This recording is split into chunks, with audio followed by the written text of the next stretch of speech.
that are beyond our control. But what you do have control over is how you react to whatever happens in your life. What I now know is that we all become exactly what you believe. So if you believe that you can do all things because you have been endowed by a power from on high, given to you by the grace of God, if you believe that, you walk into the world understanding that whatever problems you may encounter, you still have God to lean on. As I grew, my perception and understanding of what God means grew with me.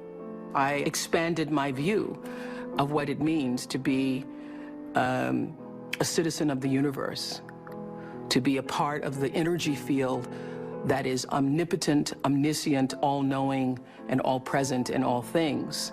And so my confidence comes from knowing that there is something greater than myself, that I am a part of and is also a part of me.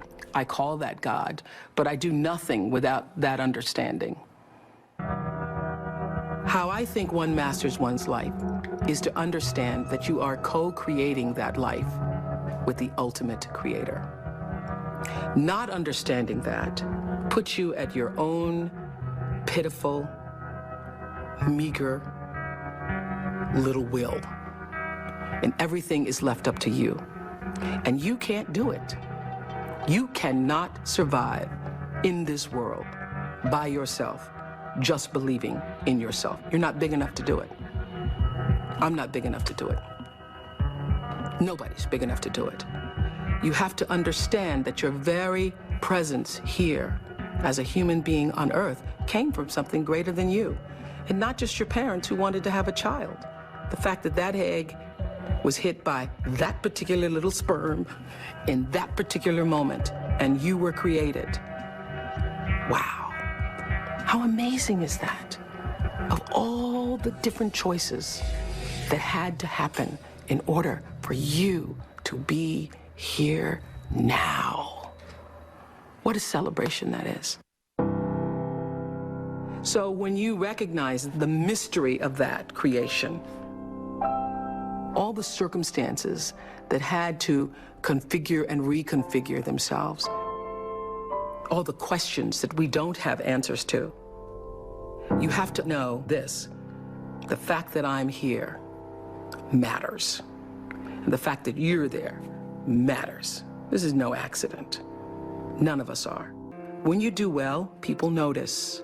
When you do your best, people notice. And so wherever you are, always do your best, and doing your best puts you at the next level. Nothing about my life is lucky. Nothing. A lot of grace, a lot of blessings, a lot of divine order, but I don't believe in luck. For me, luck is preparation meeting the moment of opportunity. There is no luck without you being prepared to handle that moment of opportunity. And so what I would say for myself is that because of my hand and a force greater than my own, I have been prepared in ways that I didn't even know I was being prepared for. And the truth is, for me and for every person, every single thing that has ever happened in your life is preparing you for the moment that is to come. A lot of people don't know their purpose. And if you don't know your purpose, your immediate goal is to figure that out, because otherwise you're just wandering around here. So the moment you can figure out what it is you're supposed to be doing, the sooner you are able to get about the business of doing that. The universe speaks to us always, first in whispers. And a whisper usually in your life feels like, that's odd. Or, that doesn't make any sense. Or, is that right? It just really feels like that. It's that kind of subtle. And if you don't pay attention to the whisper, it gets louder and louder and louder. And I say, it's like getting thumped upside the head. You don't pay attention to that. It's like getting a brick upside your head. You don't pay attention to that. The brick wall falls down. Life is about growth and change. When you are no longer doing that, that is your whisper. That is your whisper that I am supposed to do something else. I am interested in seeing what the rest of the world has to offer me. Anybody pretending to be anything other than who you really are, you will never, ever reach your personal potential. You cannot do it. I have known for a very long time that I am a blessed person, and that to whom much is given, much is also required. That you can't have all of this and not use it for something that is for the greater good. Your intention rules your life and determines the outcome. Every time it would happen, I would say to my team, well, doesn't matter, because every season somebody else was coming out.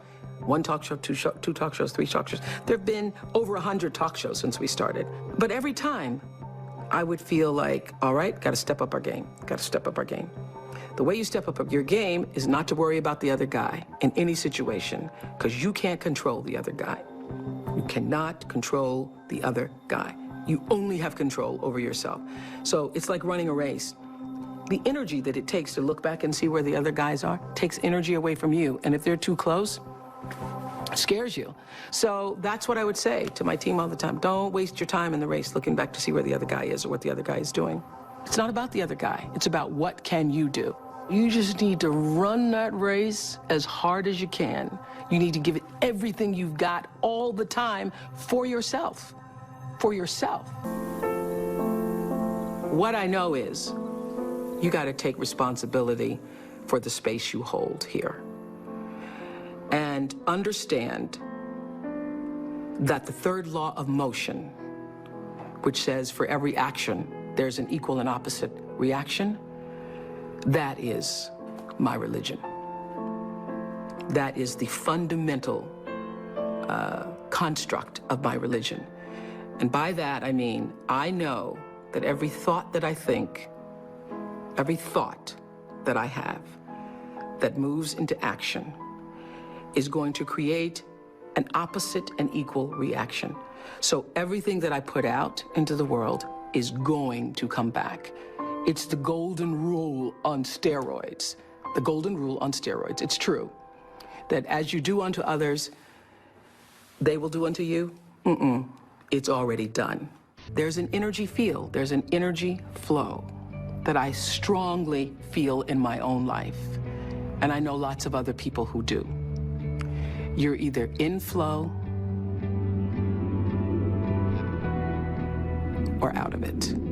And if you're in flow, it's like this. It's like this. All the time. It's like this. It's like flowing with the stream.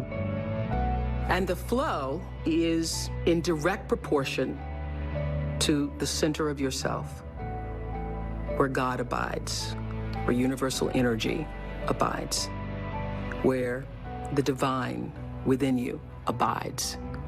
How far you are from the center, from the divineness of yourself, from your connection to source energy, that which created you, is how out of sync you are with your life, regardless of what you call it.